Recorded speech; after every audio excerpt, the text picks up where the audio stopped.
Hello and welcome to Winchester Now. I'm Mary Blacksland. On this week's programme, we hear poignant testimonies from two men who say a local support group saved their lives. And we discover the medieval history under the gardens and flower beds of homes in Hyde during the latest community dig. Plus, we have a roundup of other local stories and our community shout-outs too. Winchester Radio.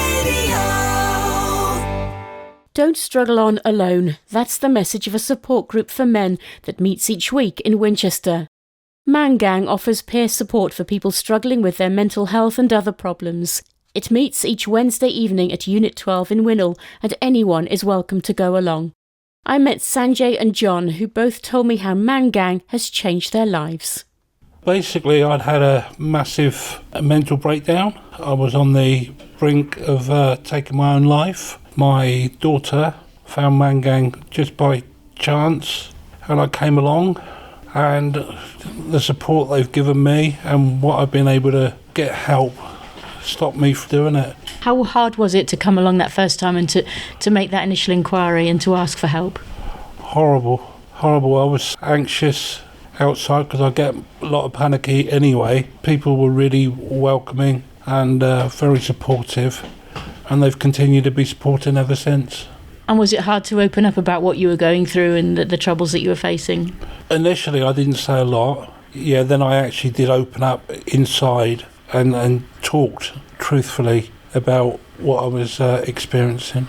What was that like, that moment that you were able to open up? A relief. Yeah, is the honest answer. It was a relief, and realising that I wasn't only one in a very similar situation, or people had different problems, but the actual empathy of understanding that it wasn't just me who felt suicidal at times really helped. And how are you doing now?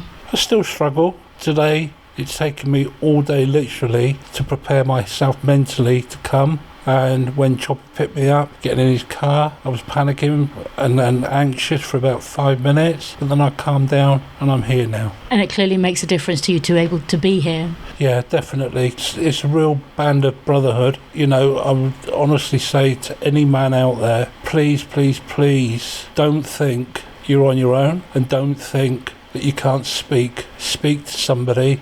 Come here. You don't have to say anything on the first night like I didn't. Just see what we do, take what you need and give what you can.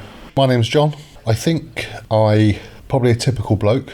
I knew that I had problems with drugs and alcohol, and they were quite specific. But some of the things that I was feeling and experiencing maybe weren't the kind of things I wanted to talk to my friends about. I felt maybe they made me appear to be weak. I'd always been quite a strong character, perceivably, in our friendship group. And I guess I just needed an outlet because I was suicidal at the time. And I was in a lot of kind of bother in between my ears, to use a kind of expression. The first times that I went along to Mangang, I felt very difficult. I was very fearful about being honest. Does anyone know me in the room? You know, you build up all of these kind of fears, but within a few weeks I felt really comfortable. I started to kind of make friends. Actually, the ability to help other people by sharing yourself gives other people the confidence to share themselves and tell their story. So it was an amazing thing. What difference would you say it's made to you? Fundamentally, it made a huge difference to me at the time. I think, like I said, I was suicidal. Whether that is something that I'd have actively kind of done, we can't tell. But just over a period of time, being able to talk out and talk about the things that were really bothering me, holding me back in my personal life, and importantly in my business life as well. I've got a small business, just that when you're presenting to kind of like yourself to clients, but underneath, it's a completely kind of different story.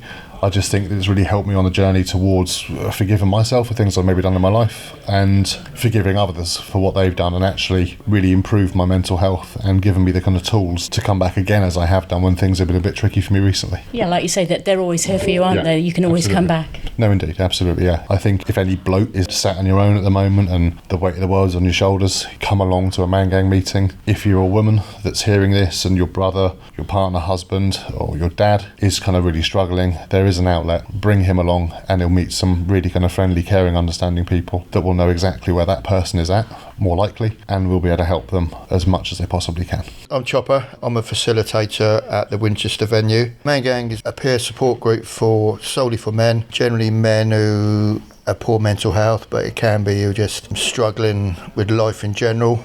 We're not counsellors or anything like that, but it's surprising how the men feel at ease just talking to other people who are in sort of similar situations. It could be that they've had a marriage breakup, lost a job, ill themselves, various reasons why people have got to a poor state of mental health. But at the end of the day, everyone's struggling and the rest of them sort of understand it. So. How badly needed is something like this? It is very, very, very much needed. Everybody who comes through the door, some will only last a few weeks, some have been here for a year or more. Some people just seem to need to know that there are other people in a similar situation. They're not on their own. And how hard is it for people to open up? Especially men, it can be quite hard sometimes, can't it? Generally, it is very hard for men to sort of open up. It's funny, really, because men will come here, they've never spoken about some of their issues, they've never spoken to any of their friends, their wives, partners, sons, daughters and things like that. They'll come here, they will open up. Some of them will sit there for the first week and just say their name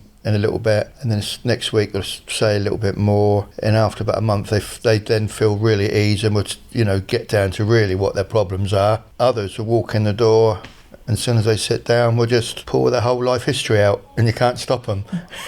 But we're the first people to hear what they've got to say, sort of thing. They've never been able to tell anybody, because it's a safe environment. There's nobody around. We're not counsellors. We're not men in white coats or anything like that. So they can relate to us because we're at the same level as them. Whereas if you go to see a counsellor or your doctor or whatever, men sometimes think they're being judged by that person.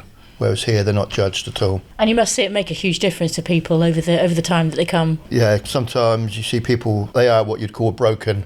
They walk through the door, head down, no smile at all. And then like you've seen tonight, some of them have walked in tonight and you wouldn't really think they had any mental health issues because they've walked in the door, they're happy, they're smiling because they've come into the group again. But when they go back home, they sort of lose that some of the time. But once they get within the group of the men, it brings them up, sort of thing. Whatever age range, they all talk amongst each other within different jobs and things like that. There's no sort of class thing in it. Everyone just feels they're the same level. And if there is someone listening to this who's struggling at the moment, what would you say to them? I'd tell them if you can make it, just come down on a Wednesday to the Unit 12 in Winnell Valley. Just come in and see what we're about. We might not be what you want, but it's worth giving a try. You'll see men that are in a similar situation to yourselves. Come in, just have a cup of tea and listen, really, if you're not ready to talk. But yeah, just come down and give it a try.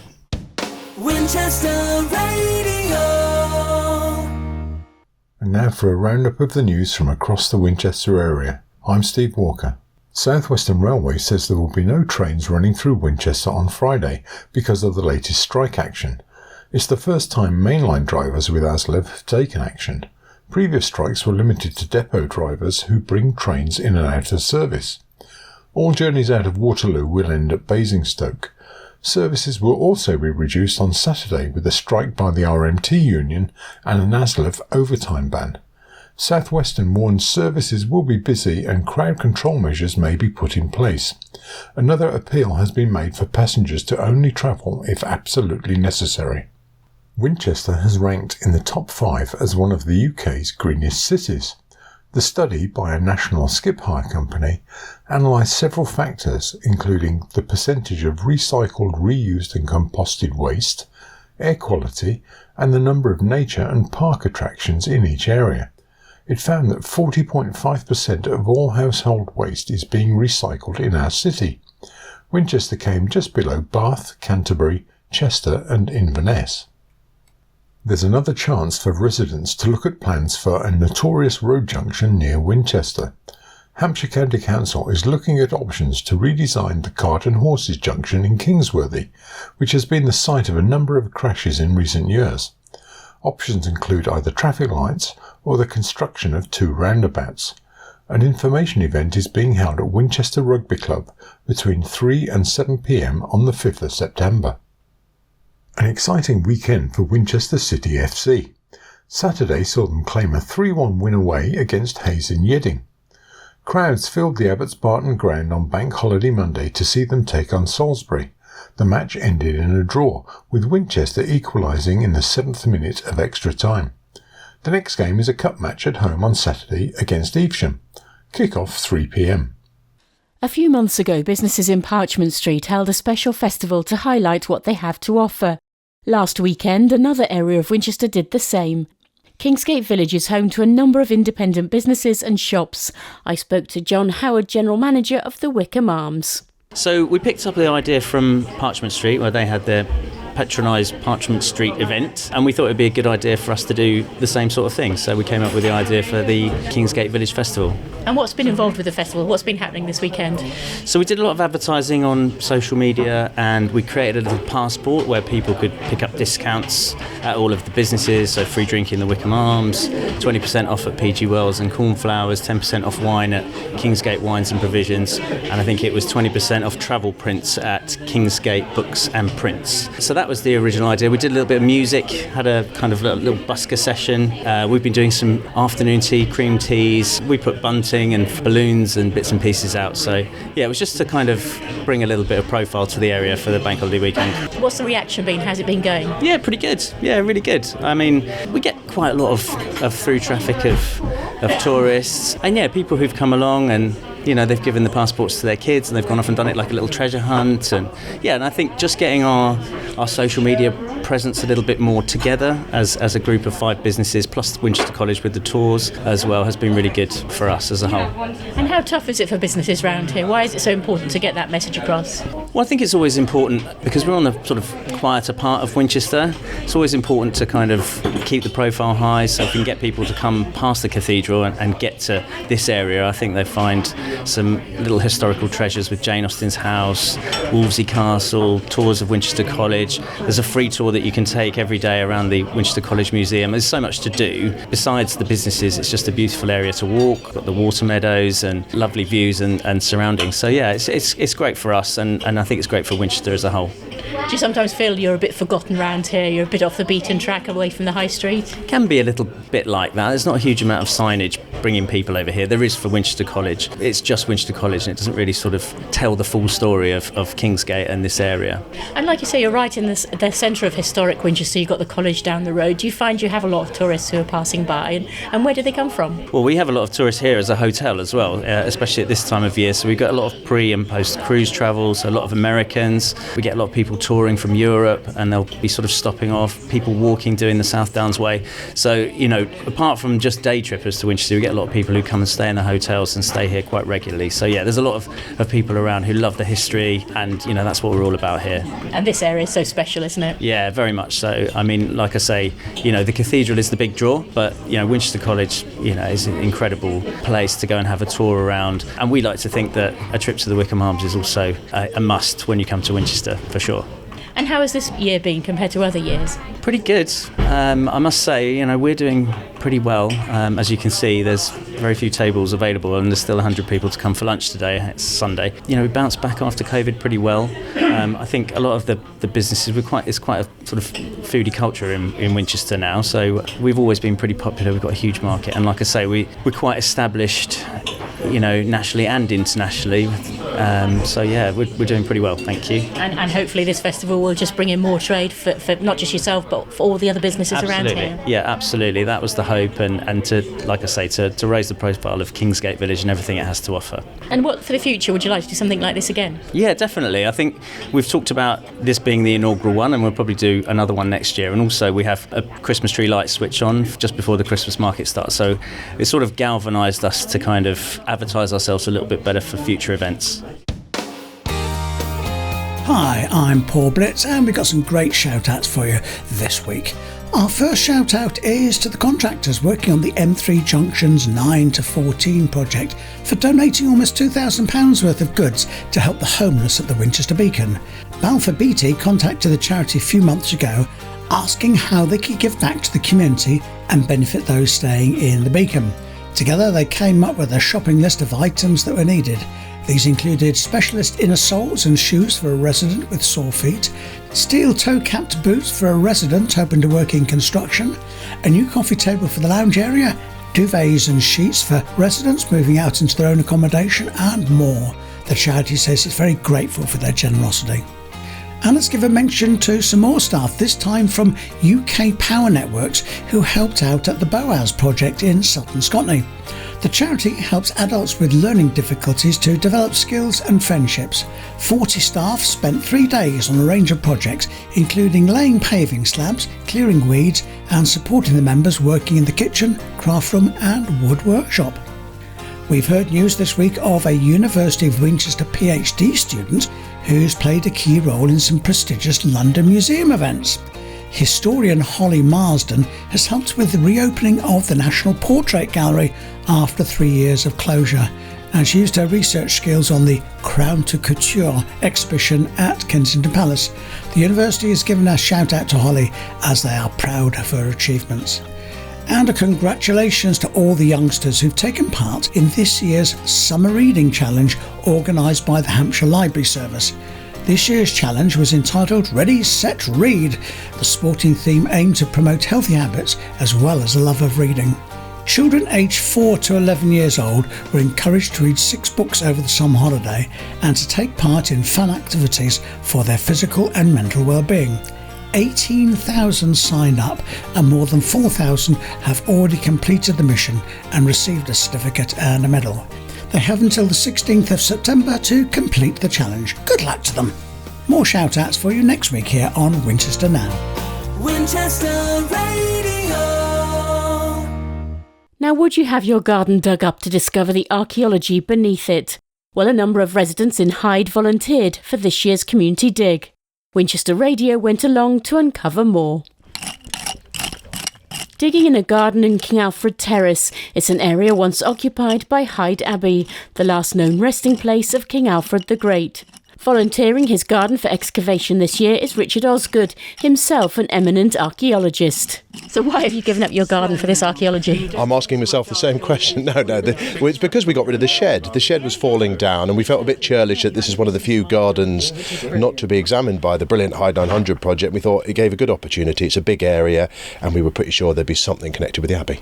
And of course you're interested in archaeology anyway. I am interested in archaeology, yes, I'm an archaeologist as well, so it would have been extra churlish not to let them come in and dig this bit. So yeah, it's a bit peculiar looking at your own garden and seeing your day job being done by all these wonderful people, but they're making good discoveries, and so it's always nice to come and see it. What do you think of what they found so far? It's interesting. I think we're just getting into the really interesting layers because we've gone through some of the more modern stuff, which we didn't put there, I have to say. It's not our garden refuse, but they're getting into bits of the Abbey, and that's what I think is crucial. But at the top layers, you're also getting things that you could construe as being rubbish, but if you've got stoneware jars with Made in Winchester, and I think that's a lovely little connection to the local area. So there are a wine and spirit maker, and there's a mineral water maker, and I think there's a lot of drinks being made in Winchester, it seems to be, and it's nice to see that tradition continuing, I suppose. And it must be lovely for you to have history at the bottom of your garden. Yeah, I've been lucky, and I've lived in historic places always, so Oxford and Bath, and Winchester's the same. And I think wherever you go in Britain, there is history, whatever it is, but we are really fortunate in Winchester to have the richness of many, many centuries of just wonderful archaeology, and it's great to see it coming out of the ground. Hyde 900 has run 8 digs in this area. Previous years have uncovered the remains of the church and cloisters, a 12th century culvert, and many materials from the construction of the abbey, which was destroyed following the dissolution of the monasteries. Here's David Sperling, organiser of the community dig.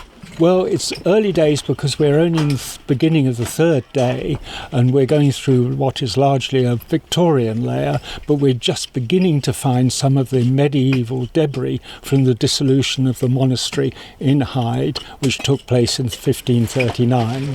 So what sort of things have you come across so far?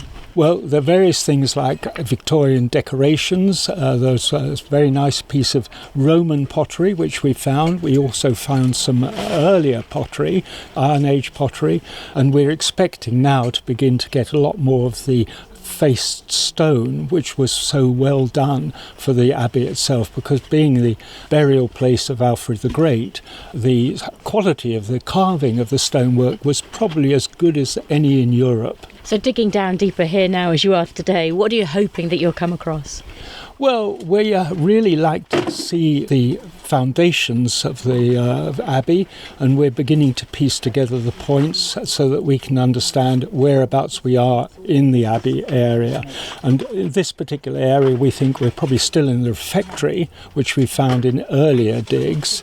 And what would be very nice in one of the other areas is we found the continuation of the culvert, which was the 12th century culvert we discovered last year, which was such a highlight of that dig. You're digging up a number of gardens this year. What do people say about you taking over their gardens for these few days?